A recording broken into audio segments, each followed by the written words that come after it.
Hey there, cosmonauts, and welcome to a special Slab City update.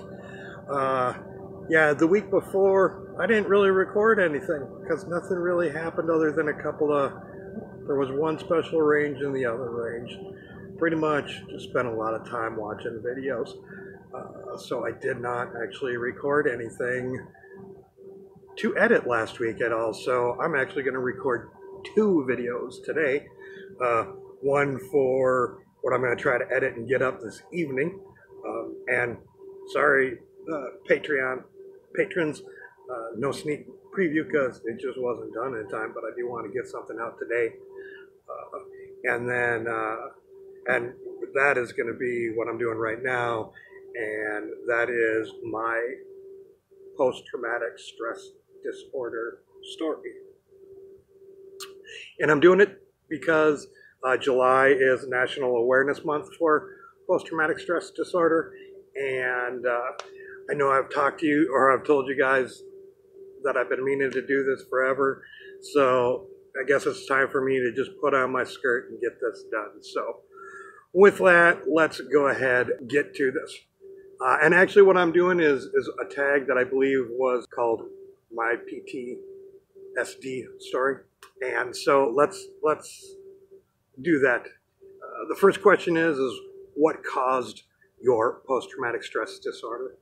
And so I actually have a couple of different types of post-traumatic stress disorder. I have what is called complex, and that is something that is a reoccurring over and over thing. And that just mainly came from verbal and physical abuse from my parents.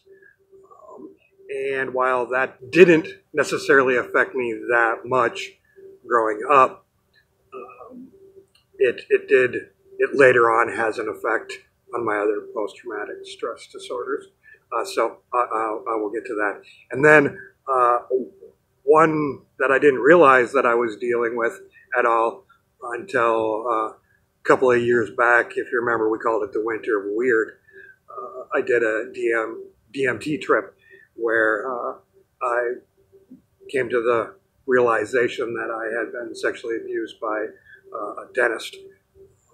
So on more than one occasion when I had work done. So yeah, those are two ones that I don't really feel affect me all that much, except for may have to do a little bit with why I don't like dentists and only go to them if my teeth are in extreme pain. The one that actually does affect me comes from my daughter when she was 2 years of age, was physically abused to the point where 3/4 of her head was swollen black and blue. She was in a hospital for 7 days, and there was a bunch of drama around that, including CHIPS hearing, Child Protection Service hearing, where they tried to take my daughter away from me and my wife. We were still married, but my wife was not living with me at the time. In fact, she was living with the abuser, the person who abused my daughter. Yeah, that basically is the one that really affects me. Question number 2 is, when were you diagnosed and am I in treatment? All right, so when was I diagnosed?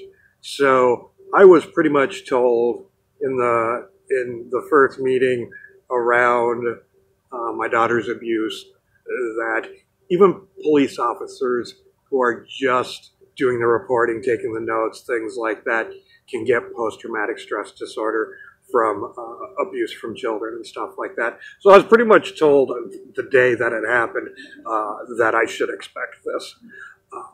And am I in treatment?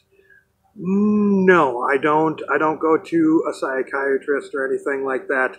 I was privileged enough. Yeah, I don't really call it a privilege, but most people might call it a privilege. Maybe some white privilege is when I was younger, because my stepmother was a registered nurse in a treatment facility. The first time that I got drunk, I was placed into 2-week drug evaluation, and seeming so I wasn't doing drugs, but yet still skipping school and stuff, that there must be something wrong with me.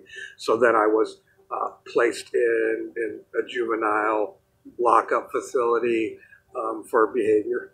And so I really got the toolbox on how to deal with certain stuff from going to that. And also, once I was told what to expect, I did buy books, as well as now, I just read a lot on the internet about the things. Who knows about it? Well, pretty much if I am liking the person at all and they're going to be around, I give them a heads up. And usually it's like, oh, you're a real nice guy. And I'm like, no, I'm an asshole. Just wait, you'll find out. And then kind of explain why at times I can be a real asshole. And now I'm putting it on the internet for pretty much anybody to know about it. So that's who knows about it. So what are my symptoms? So I have nightmares real frequently about what went down. Lots of me doing violent things to the person who committed the abuse. And I can say that this person is an abuser because he was convicted. A lot of self-destructive behavior, like for a long time growing up, or not growing up, but for a long time, probably from my 30s until, or mid-20s until late 30s, I spent pretty much every weekend in a club, up on top of a speaker, dancing just so I could take a different girl home and try to make myself feel better that way.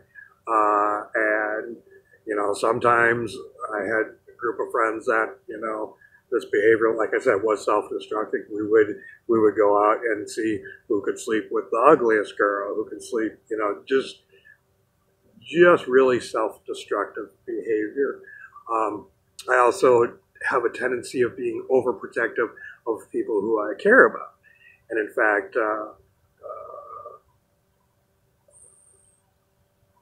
I killed a person one time over it, and it wasn't intentional. And like while I was picked up and questioned, and I guess it's one of the times that I am thankful for the 1984 behavior of recording everything, because it happened downtown, and everything was witnessed, so I was just released. But this friend of mine who had congenital heart failure and had not even ran until he was 30 years old. The two of us happened to be downtown drinking on a Friday night, and he was across the way, and somebody was starting to get in his face and get real aggro with him. And like I ran across First Avenue, kitty corner, with fucking traffic going on, and just pushed the dude out of the way. And like I'm not a tiny person, and I was running, and I can get moving, and then to have the pushing off motion of me as well sent the guy flying, and he flew so far that he ended up hitting the back of his head on the curb and died. So, like, yes, it can be overly protective of people that I care about, and my mood can change real quick too in that scenario. Again, going from real nice to an asshole, like split second. The hardest part of living with this disorder, I guess the hardest part for me living with this disorder and sharing it enough that I do is sometimes more often than I would have thought, people will use that against me to manipulate me. Question number 6, coping skills. So that's one of the reasons why I am a medical marijuana patient. I also will start to recognize when I am more susceptible to being triggered, and noticing when I am actually triggered and it's not, and my anger or whatever is not actually about what's going on. I'm pretty good at removing myself from that situation and trying to talk myself down off of that. And I guess really just talking about it and not being ashamed of it. Next question. What sort of misconceptions are there?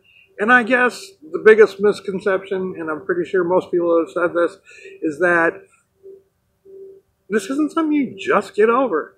I mean, I don't think there's anyone that suffers from this that goes, you know what? I want to hang on to this so I can be like this.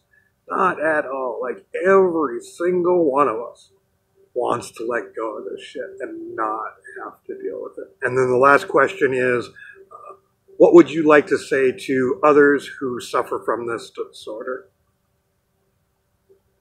You ain't alone. There's lots and lots of people who deal with this, that acknowledge that they deal with this, and there's lots and lots of people who are dealing with this and don't acknowledge it either. So just remember, you're not alone. That's my PTSD story. Peace, love, and all that hippie jazz. Send Carl some money on PayPal so he can buy himself something to eat. Then he won't have to sell his body to Albanian men on the street. We're broke hippies living out in the desert, no money and no shoes. And he may smoke the marijuana, but at least he won't spend it on booze. If you enjoy Kaz's videos with their off-the-grid DIY vibe, send Kaz some money on PayPal, or like, share, and subscribe. Like, share, and subscribe. Like, share, and subscribe. Bam. Nailed it.